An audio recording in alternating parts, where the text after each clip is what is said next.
Saya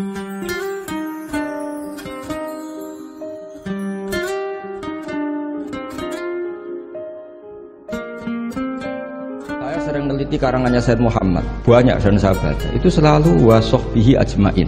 Di sini Mbah Hasyim juga ngendikan wa ashabihi at-thahirin ajmain. Fa inna hadhil kalimata kalimatun fariqatun bainana wa bainas syiah. Fa inna nukrimu jami'as sahabah wa hum yukrimuna sahabiyan wa ahanu sahabiyan akhar.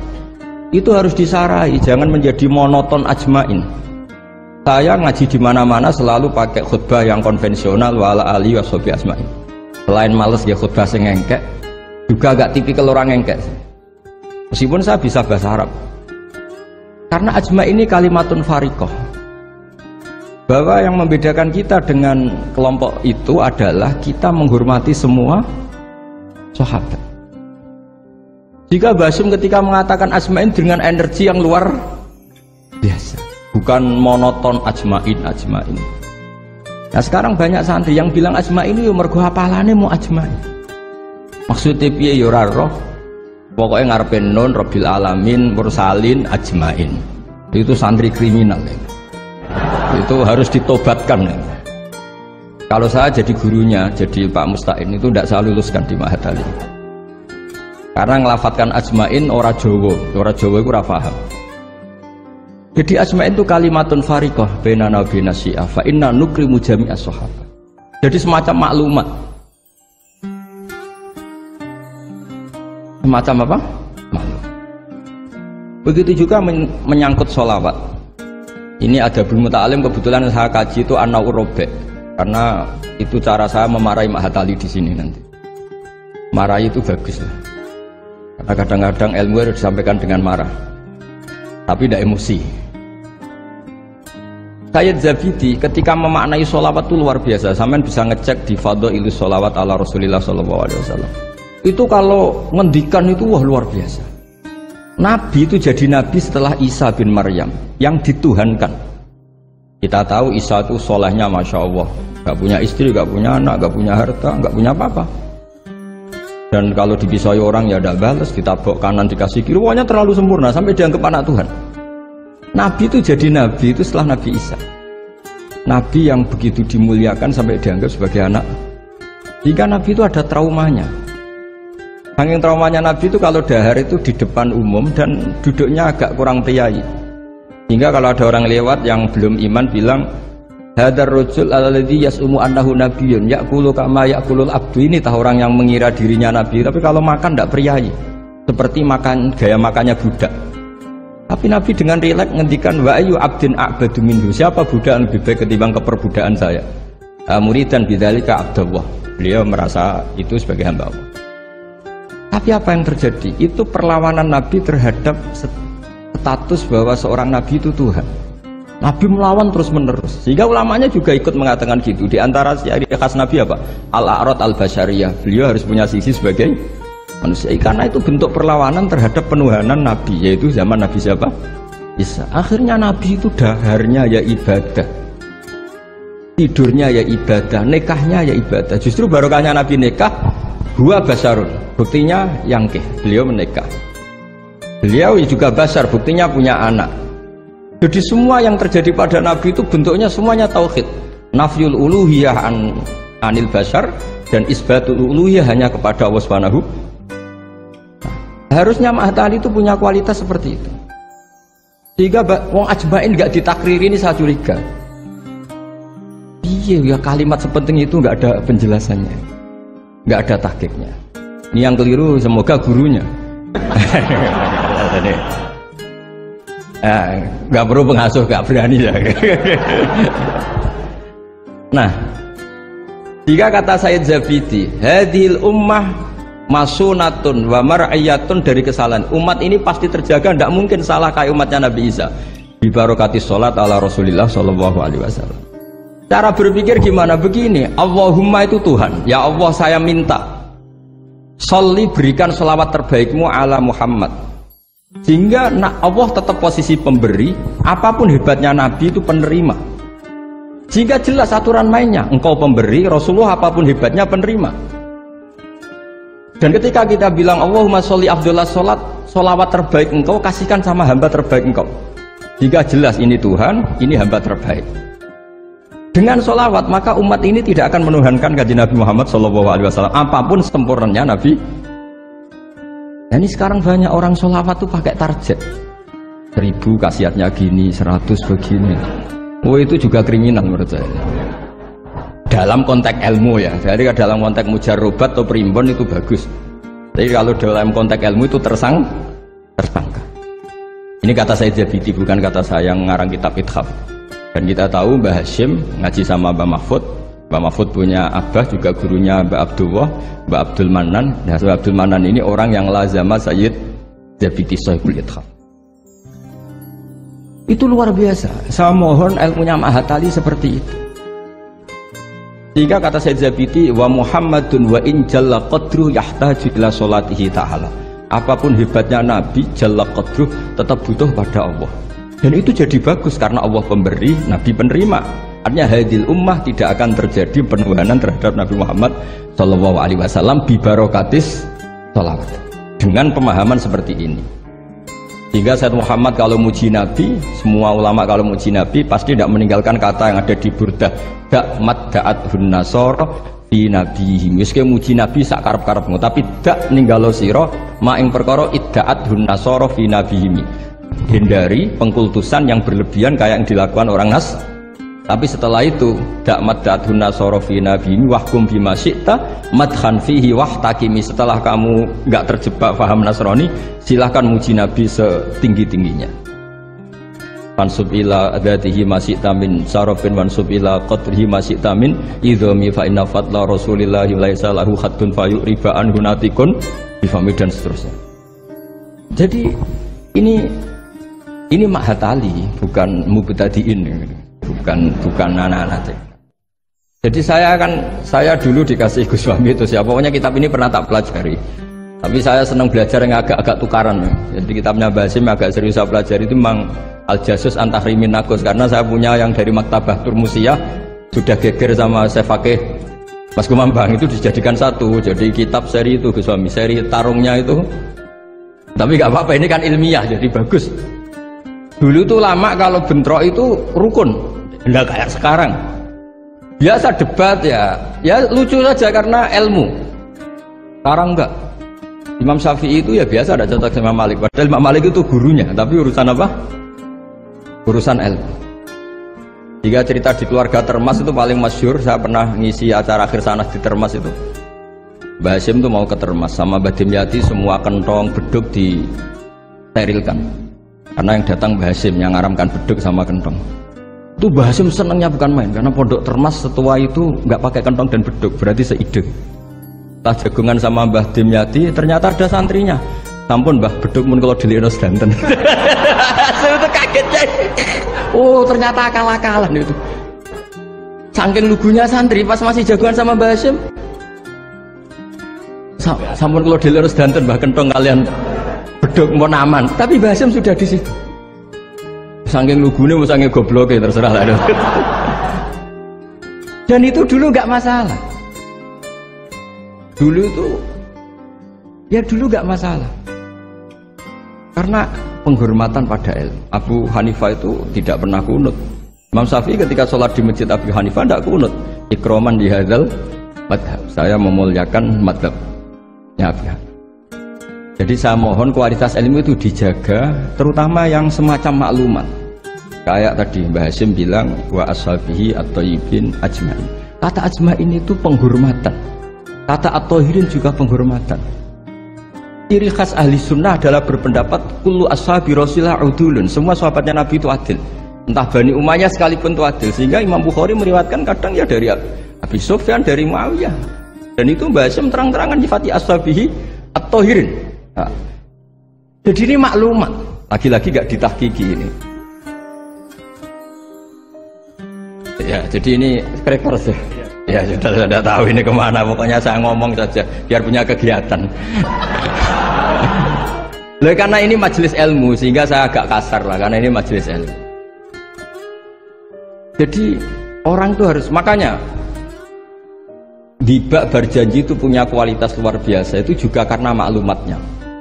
Misalnya ada orang yang memahami mbah-mbahnya Nabi itu begini, dijawab oleh Dibak berjanji oleh Simtudurar bahwa mbah-mbahnya Nabi luar biasa. Wa kaifala wa sayyidul akramu sallallahu alaihi wasallam wasitatuhul muntaqah. Nabi itu orang suci, nggak mungkin berpindah-pindah ke rahim yang najis. Nanti Nabi ikut mutanajis. Jadi walam yazalillahu subhanahu wa ta'ala yang qulunil aslabi tahirati ila arhamis tahirati sakit hatta akhrajani Allah min baini abawaya wa huma lam yaltaqiya ala sifahin qad hafizal ilahu karamatan li Muhammadin abahul amjada sonal ismihi tarakus sifaha falam yusib. Itu maklumat saratun saronurun nubuwati fi asariril hurarihimul bahaya wa badarabatuhu fi jabini jadihi abdil muttalibi wabnihi.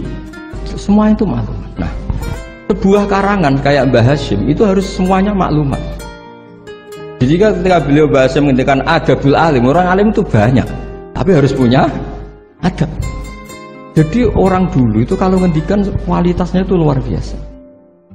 Ya hanya sederhana sebenarnya bilang ajmain, tapi kualitasnya luar biasa. Atau bilang Allahumma sholli ala Muhammad, kualitasnya luar biasa. Allahumma itu pemberi, Muhammad penerima, sehingga nggak akan terjadi menuhankan Muhammad. Sama ulama diteruskan dengan menambahi sifat al-a'rad al-basari. Jadi dugaan saya dan saya berkeyakinan Nabi Muhammad ketika dahar di depan umum dengan Nabi Isa yang sedang sholat itu afdol Nabi Muhammad sedang dahar, karena dengan dahar itu ada nafsir rububiyah. Beliau memaklumatkan diri bahwa saya tidak Tuhan. Ini di sini kenapa Allah muji Nabi Muhammad kadang dengan pujian yang sederhana. Wa ma arsalna qablaka minal mursalina illa innahum la ya'kuluna at-ta'ama wa yamshuna fil aswaq.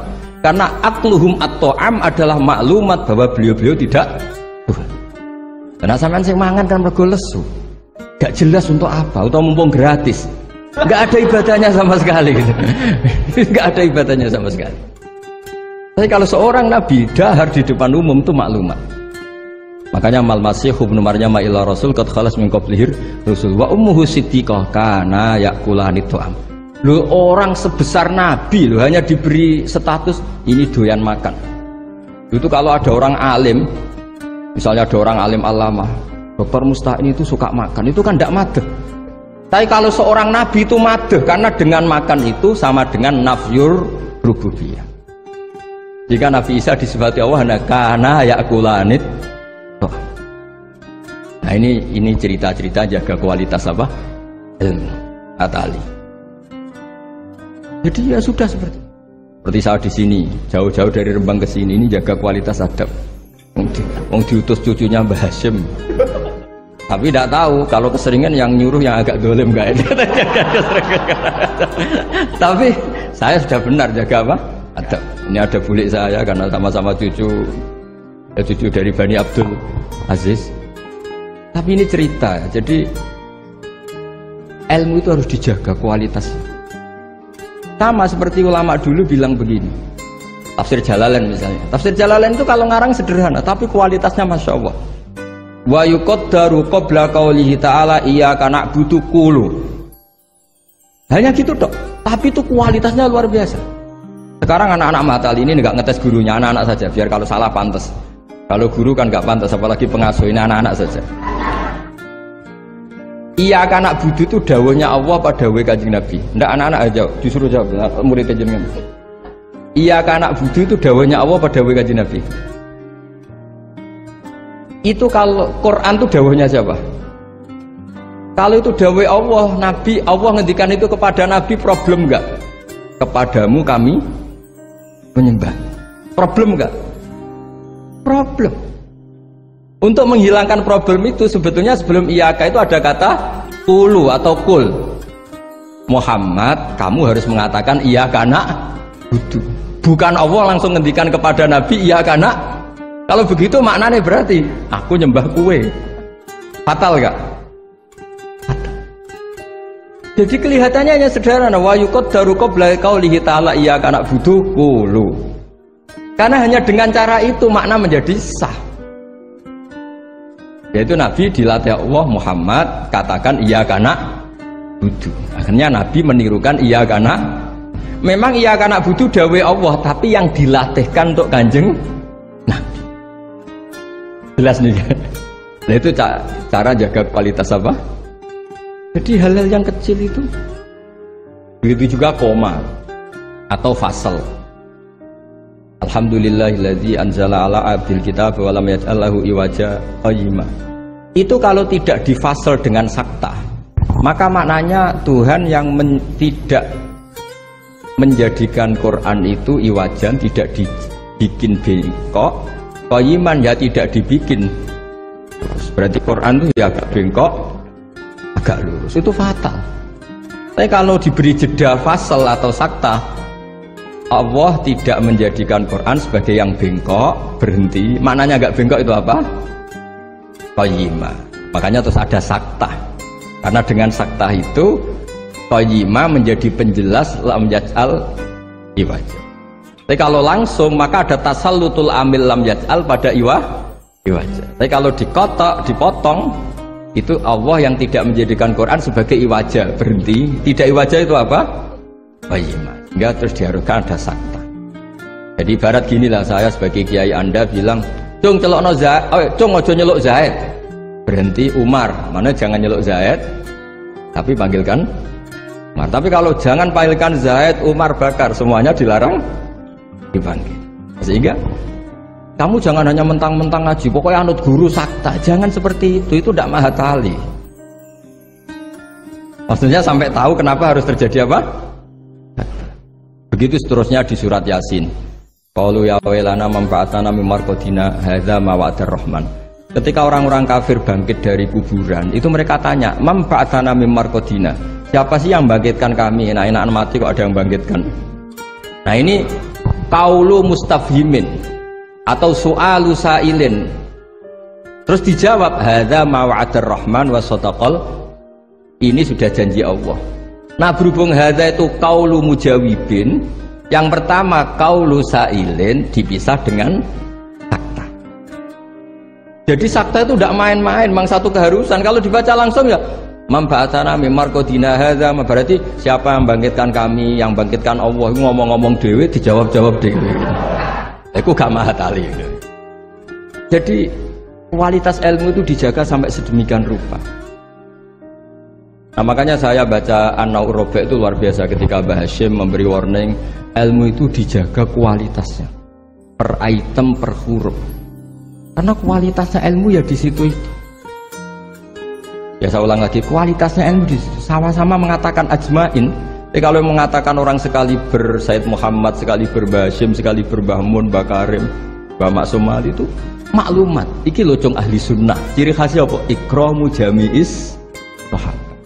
Ketika Mbah Hashim menyebut wa ala alihi at-thayyibin, beliau jelas di konon ahli sunnah wal jamaah wa nukrimu ahlal. Jadi ya bikin muqaddimah sekaligus maklum. Nah ini yang mungkin orang terus nganggap itu monoton. Ini yang kita sayangkan. Sebenarnya kalimat-kalimat itu kalimat maklumat atau kalimat jati diri. Dan seterusnya. Ini yang terakhir. Ini kan alhamdulillah ada pelaturan di atas jam 9 nggak boleh. Jadi ini melanggarnya jangan lama-lama nanti. Bebas melanggar. Saya mohon sekali kualitas ilmu itu dijaga. Nah, terus tentang penulisan Gus Isom, saya alhamdulillah pernah ketemu beliau ketika saya dulu makili Pondok Anwar di Pondok Lirboyo. Pas itu Gus Isom sudah senior di Lirboyo. Jadi saya pernah ketemu Gus Isom Hadik di Lirboyo. Jadi tahu betul lah beliau orang alim dan ceria dan sangat suka mendokumen. Termasuk dokumen itu pernah naskah itu ditemukan di Rembang. Karena dulu teman-temannya Mbah Hashim itu banyak yang di Rembang. Mungkin Gus Hakim suatu saat juga harus melihat naskah beliau yang ada di buyut saya. Saya punya buyut kandung namanya Kiai Fauzan. Dulu teman dekatnya Mbah Hashim. Itu ada tulisan-tulisan tangannya siapa? Mbah Hashim. Jadi buyut saya di Lasem itu namanya Mbak Idrus. Idrus itu bin Umar. Yang Umar bin Arabi sama dengan nasabnya Ki Hamid Pasuruan. Mbak Umar ini punya istri namanya Maimunah. Ini binti Abdul Aziz. Karena Mbak Maimunah itu saudaranya Mbak Bedowi. Nah, buyut saya kandung itu Mbah Maimunah itu punya anak namanya Idrus, itu punya istri namanya Sofia. Nah, Sofia ini yang orang Kudus. Sofia punya adik Badi'ah yang melahirkan Mbah Sahal itu. Nah ini beliau-beliau terus punya adik, diantaranya Ifadilah, yang diantara cucunya ada Pak Said Agil. Tapi singkat cerita, di situ itu Gus Hakim itu ada tulisan tangannya Mbah Hasyim ketika memberi ijazah baca Sahih Muslim, Sahih Bukhari, dan tulisannya Mbah Hasyim. Sehingga kalau mungkin tim bisa ke sana, itu di Sarah Muslim, Sarahnya Muslim Imam Nawawi itu ada tulisan tangannya Mbah Hasyim.